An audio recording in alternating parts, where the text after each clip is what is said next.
হুযাইফা। নবীজি সাল্লাল্লাহু আলাইহি সাল্লাম সবচেয়ে বেশি গোপন বিষয় যাকে বলতেন, কিয়ামত পর্যন্ত পৃথিবীতে কি কি হবে, নবীজির এই ভবিষ্যৎবাণীগুলো সবচেয়ে বেশি বর্ণনা করেছেন যিনি, উনি হুযাইফা, এই সাহাবী। তো তিনি একদিন নবীজিকে বলছেন, ইয়া রাসূলুল্লাহ, জীবন চলার পথে আমি যদি আল্লাহর পথে চলতে গিয়ে কাউকে সঙ্গে না পাই, কখনো যদি এমন হয় আমি একা, কি করব?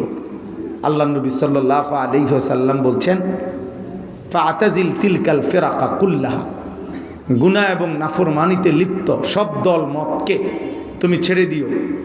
আর ওয়ালাউ আনতা আদা বিআসলি শাজারাতিন হাত্তা ইউদরিকাকাল মাউত ওয়া আনতা আলা যালিক, এবং তুমি একা হলেও মৃত্যু পর্যন্ত গাছের গোড়ালি, শেকড়, মাড়ির দাঁত দিয়ে কামড়া